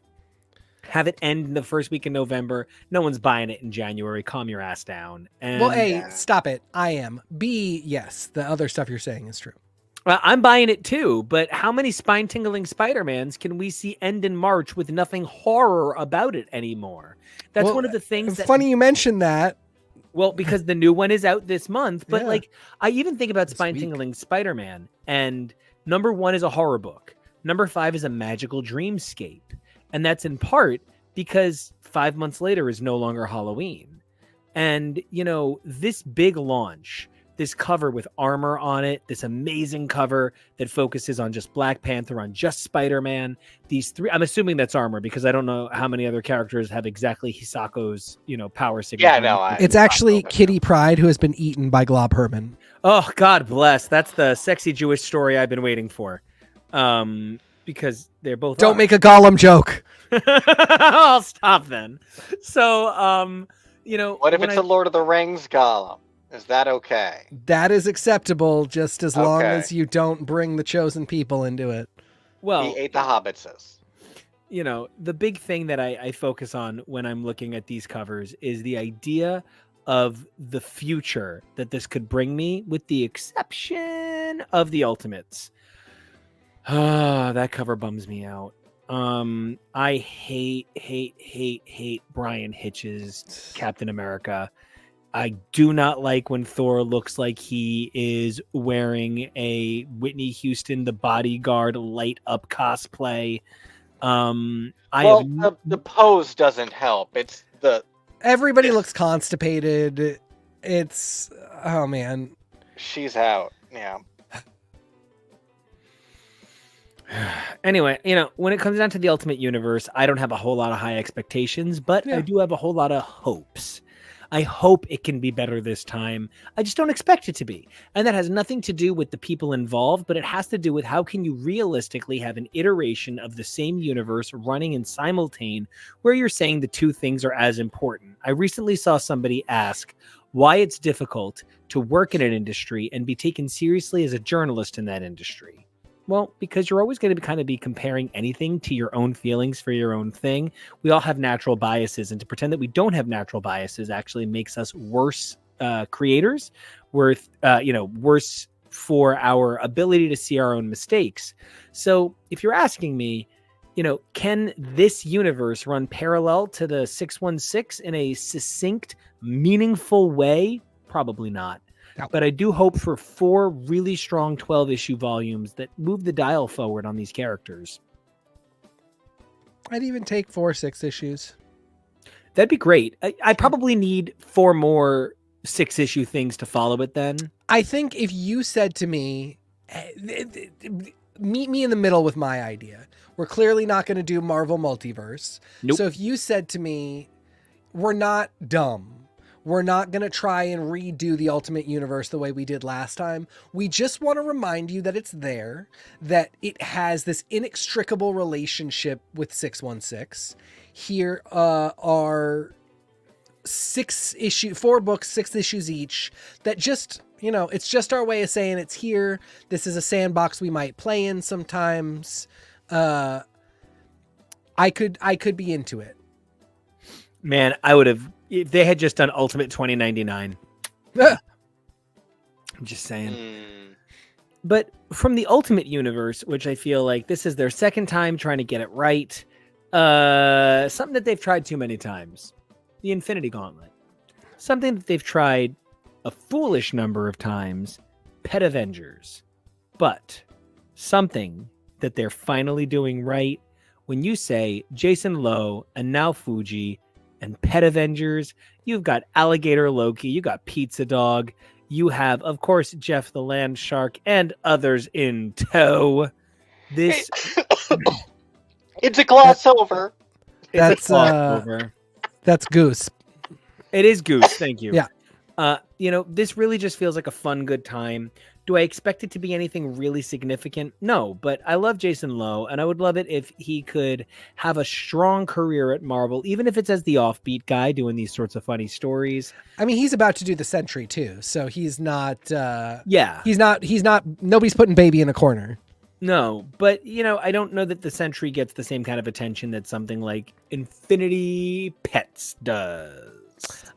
This is easier to market cheaply, easily, and it's just fun. I think this maybe, I don't know, is this just on Unlimited? We don't have any details right now, but you can be sure that it says Marvel Infinity Comics. Like, show up, talk about it. It says Marvel Infinity Comics. I assume it's going to just be on Unlimited.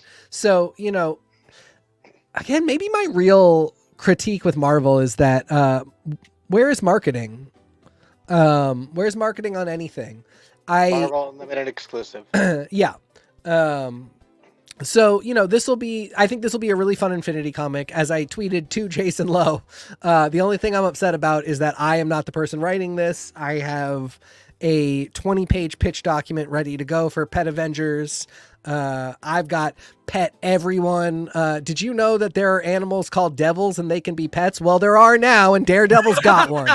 Everybody's got a pet, motherfucker. Sidekicks are out. Pets are in. And they all have their own council. They all have their Pauluminati. Anyway, this will be fun, and that's great. Fun is easy. Sentry will be tough because is it very serious? My powers are drugs. Is it not serious enough? We don't know because Marvel doesn't market these things well. But I root for Jason Lowe, so. Tori, I love pets too. You can write Pet Avengers with me because you're going to have better ideas for what to do with them than I will. So she'll have great puns for you. Good. Well, from, pet puns to what honestly does not sound like a good time. I don't agree. Well, no. It sounds like a good book. This doesn't sound like a good time. Jed MacKay, Pepe Larraz, and Marte Gracia doing a vampire takedown of the Marvel Universe sounds like a living terror. But from this cover, is this going to be an event? Is this going to run through Avengers? Are they going to pare it back based on fan reaction from honestly, the fan reaction was not as intense as I was hoping for. I do love the slow burn on vampires in the background for 3 years, but this just seems like it's going to be kind of like a womp moment, unfortunately. If I were a betting man, I would say yes. Reaction, probably a womp. Yeah. 6 months is April. Meaning this could be where we go from McKay's Avengers run. Yeah. That would be insane in terms of if you are telling me now that they just fought this weird, omnipotent rogues gallery only to, be fully aware that there is another weird omnipotent rogues gallery, but this one is associated with Kang, and we're going to sew that up in 6 issues and then they're going to hunt vampires. I think that's, again, marketing, editorial. What are we doing here, guys? I got questions. Big ask. But not my place. I don't run things. As you mentioned, vampires have been simmering in the background since Jason Aaron's Avengers, when he set up a ton of important vampire stuff. Vampires not affected by radiation. Vampires want a nation of their own. Vampires run in Chernobyl now. They live at the site, and they can do so. Weirdly, humans go work for them. I think maybe they have medications because they're vampires. Not really clear. They just reached out to the Hellfire Trading Company and were like, hey guys, can you get us some weird vampire medications based on Wolverine's DNA? Hey, thanks. There you go. And that's that actually legit. It was something back in the day I was talking about. There's other nations now after Krakoa. Why are they not interacting more? And that's partially why I'm not really ready for the fall of Krakoa, because there were so many things we didn't get into. Where has Atlantis been? Where are the Inhumans? There are so many other people for the Krakoans to interact with, and Krakoa as a nation to interact with, that aren't just America, Wakanda, and the semi-fascist Latveria, that this just reminds me that those storytelling potentials are still there. Whatever, it's fine. Krakoa's done. I think this could be fun, but I think this could be a real hit if somebody wanted to market it and get people into I think this should be coming out now because it's Halloween. Yep. But who knows what happened with the pitch and the scripts and everything. I don't mind that it's coming out in probably April or May. I really hope that some weight will be put behind this so that a great creative team and a great concept that is years in the making doesn't just get a low, reception, and Marvel goes, oh, I guess people don't like Jed MacKay, vampires, or the Avengers. We'll get rid of all 3. What I want to challenge Marvel to do with something like this is even say, we know this is maybe coming out of left field. We know that it doesn't feel like it's being ramped up in Avengers. We're going to give you reasons to be excited about it so that when the intersection of advertising and storytelling come together, you have something, whether it's one-page stories on Unlimited or it's a really fun, sort of like letters page marketing attempt, something that you could do that's a low-cost way to engineer excitement for this. Because if the whole thing is I'm just supposed to be excited that, admittedly, excellent creative team are doing what is an exciting idea for a story, well, no, guys, that's literally every product that you're pushing. Every product that you're pushing is exciting creative team doing an exciting story. You need to give me a reason that any of them feel unique.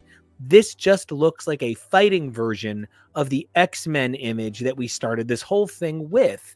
This just looks like a version of the Ultimates with vampires that we were just on.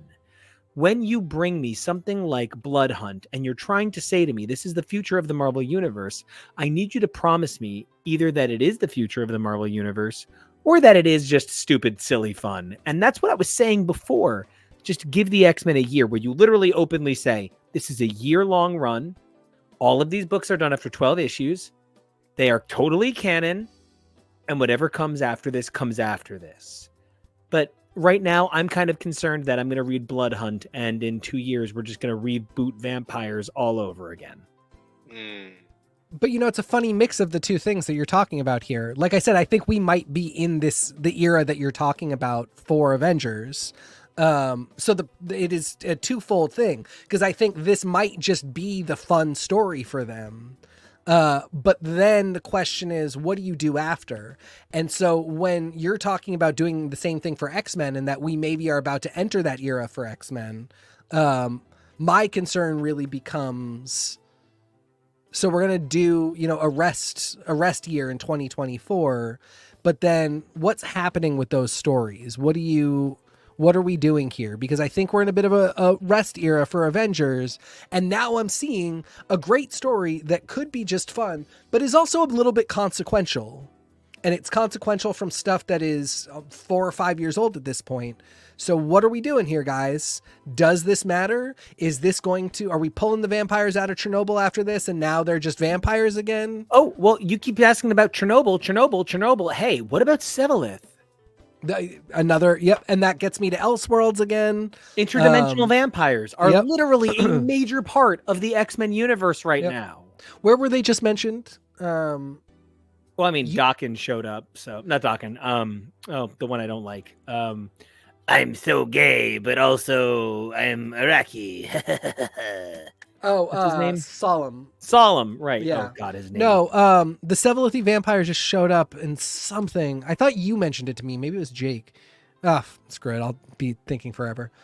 End of the day, if you're asking me what I am thinking about, something like Blood Hunt, I'm thinking that Marvel needs to find a way to pull back the layers.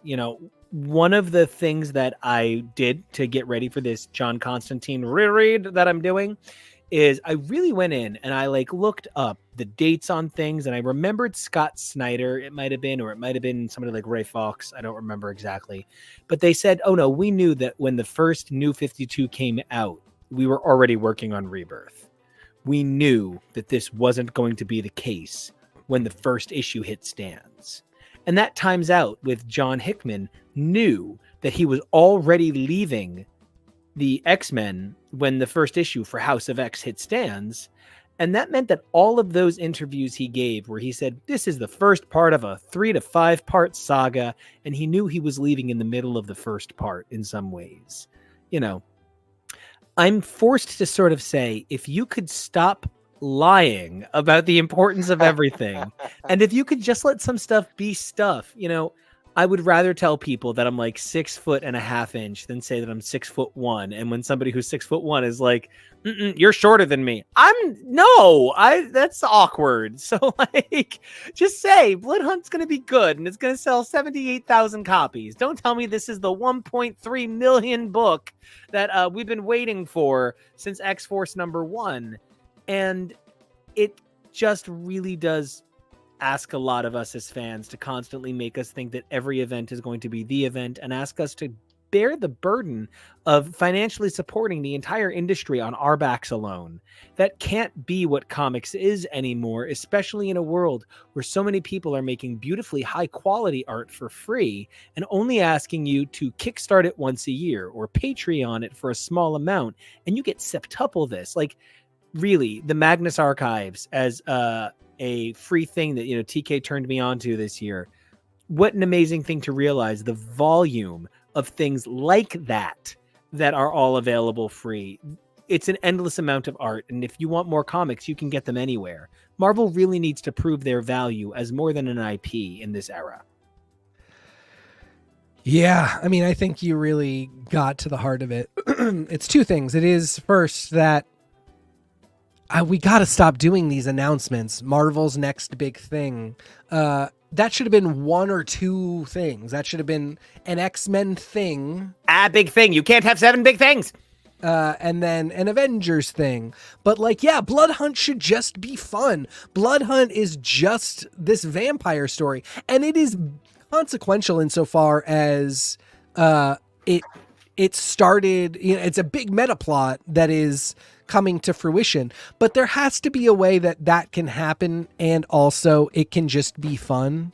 And I'm not clear. Does somebody understand that nothing is ever going to sell consistently the way it did 10 years ago or 20 years ago or 30 years ago? It's just not that industry anymore.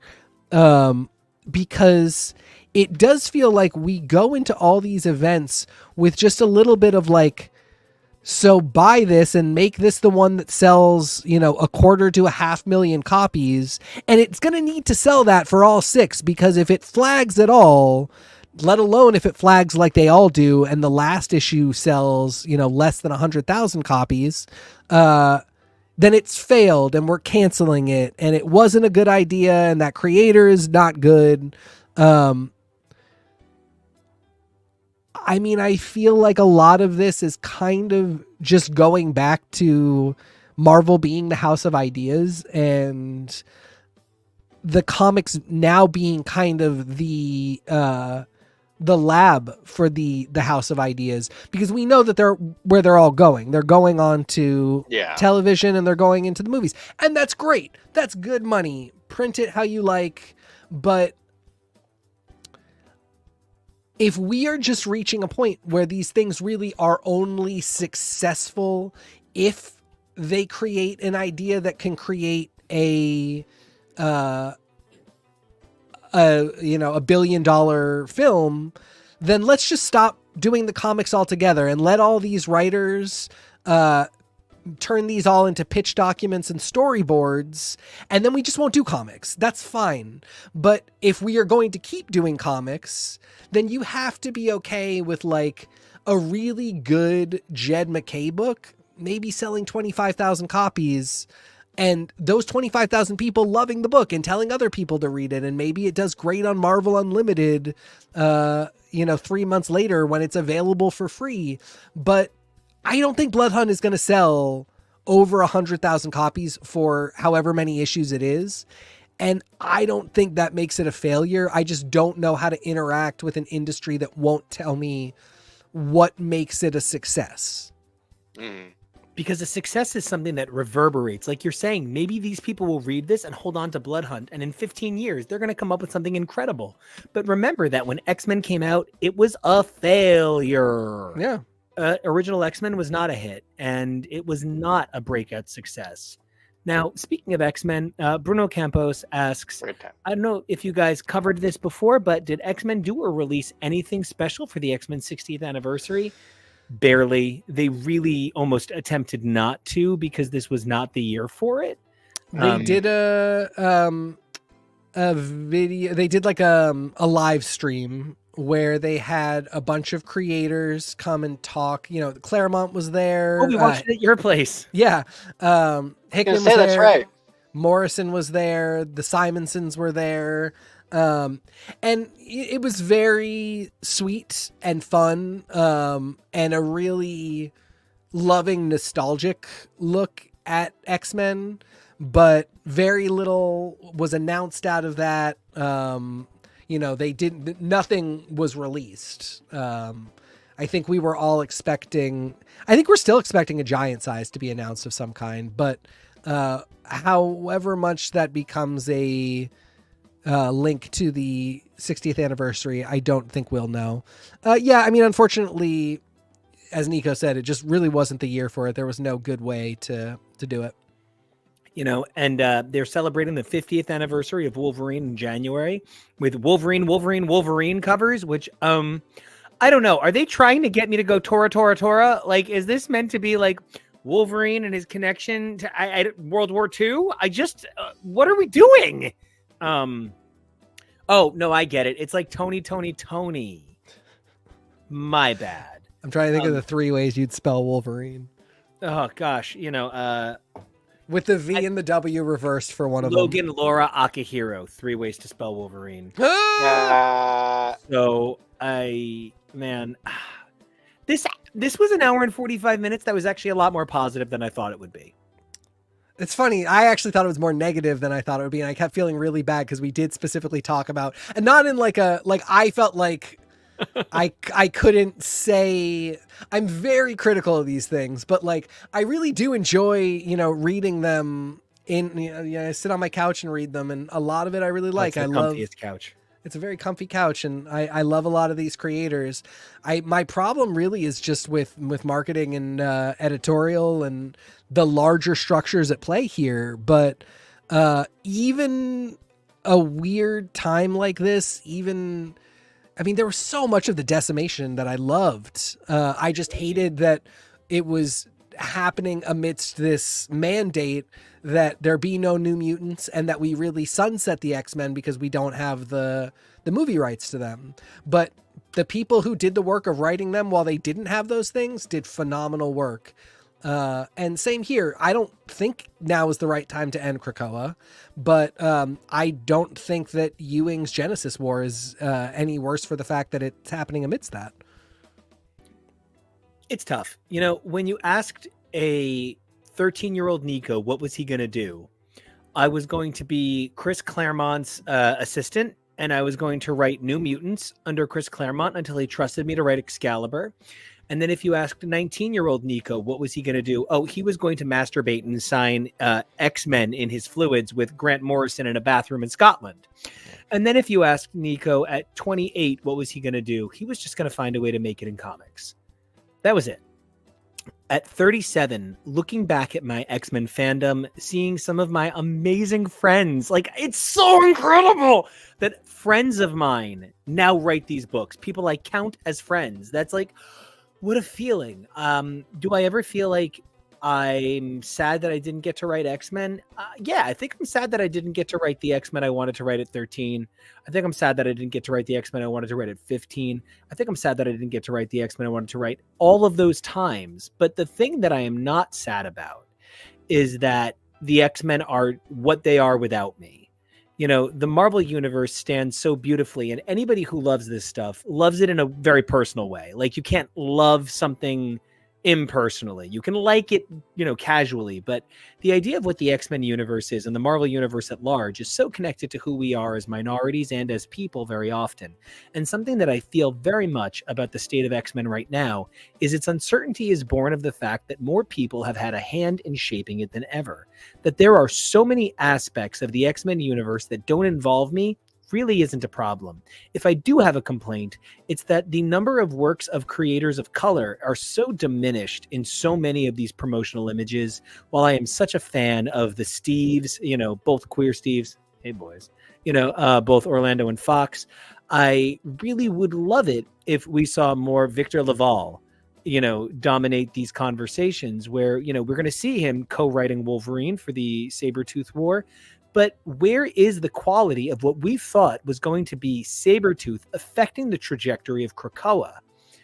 So much of Krakoa is based on these sort of fault lines, right? I didn't want to say fault lines, but the ground beneath Krakoa could only stand as long as it did. And one of the things that I posited at the beginning of this episode to TK and Kevo was specifically that for Krakoa to be number 1, everybody else needs to be number 2. And that's, I think, something that we saw in every version of this conversation. For Krakoa to be number one, Avengers had to be number two. When the Ultimate Universe tried to be number one, it pushed 616 into number two, and 616 bit back with a new X-Men, new Avengers, JMS, ASM, Vengeance.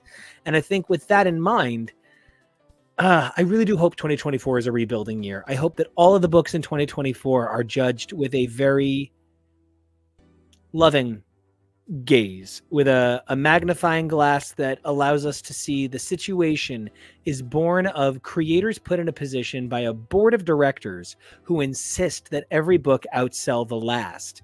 You want to know why you can't get good news anywhere that doesn't have false information somewhere in the reporting? It's just truly that the size of what we expect from every report has gotten so big, and comics are no different. We expect every single issue to be the equivalent of an event. And this 2023 New York Comic Con tried to deliver every single book as an event.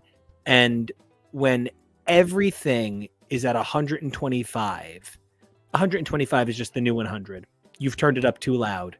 So I'm hoping 2024 gives some quiet resonance to build from. Yeah, I mean, I think you really nailed it. I would love to see the only indicators you can see as somebody on the outside looking in that these shifts are happening, that there's some solution that makes everybody happy for the fact that books sell their best at number one. Most books really can't maintain to an issue 12. But they really, they are not getting long runs anymore. Most go to like 6, and the 6th doesn't sell that well. So, we've talked about things like, doing 60 issue one shots that just tell a whole story. That's, having people pay $7.99 for something like that once rather than $4.99 3 times. There's lots of things like that where I just I want to see some changes happen so that we're not just saying, oh man, that was a really great start. Oh, I guess it failed because, it only sold 70,000 copies. And that's just not a success in this industry where people just don't buy like that anymore.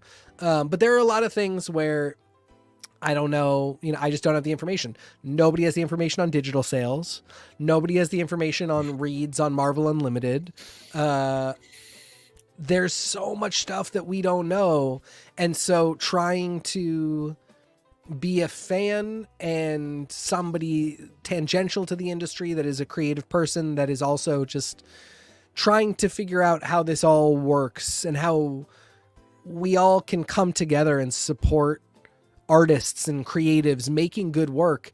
It's really tough because I feel like I'm doing my part spending the money on the issues that I spend, and yet I'm seeing the industry tell me constantly, nope, that thing that you loved, that you bought is a failure. And you're not doing enough. Buying multiple covers, talking about it online, going to your comic shop, pre-ordering it, buying the toys, getting the mini-mate, buying the bust, and pre-ordering the hardcover from Amazon isn't enough. It's not going to do it. We're canceling it. Yeah, it is frustrating. And, I got to be honest, a bunch of those people that I'm talking about being friends with that are making these books, while not the Marvel paychecks, do talk about how hard it can be to make sure that those paychecks come through and, getting that money and making sure that you're supporting yourself. It's a really tricky industry, and I don't think there's any easy answers, and it's certainly not going to be found in the 2023 into 2024 New York Comic Con Marvel recap. But you can't talk about that without talking about the bigger picture and the bigger problems. But I've had an amazing 2 hours with you guys. This has been such an amazing opportunity to talk about the comics that we love and the comics that are coming up. And I can't wait to get your guys' sign off. So Kevo, where can everybody find you until we come back next time? Well, you can typically find me right here on this network doing our thing. Tomorrow night, you can find us, as I said, here on this network, talking some Usher. We're pretty excited. We got Teak hooked on the Flaniverse. These are my confessions. He was not expecting it, and he's in, and we're super excited. So we're going to talk about a bunch of the stuff that we've watched from this. We have a whole bunch of other awesome content that we have done, that we will do, that we love to do, because we love making it for you. And in the meantime, you can find me on the socials at KevoReally. That's KevoReally.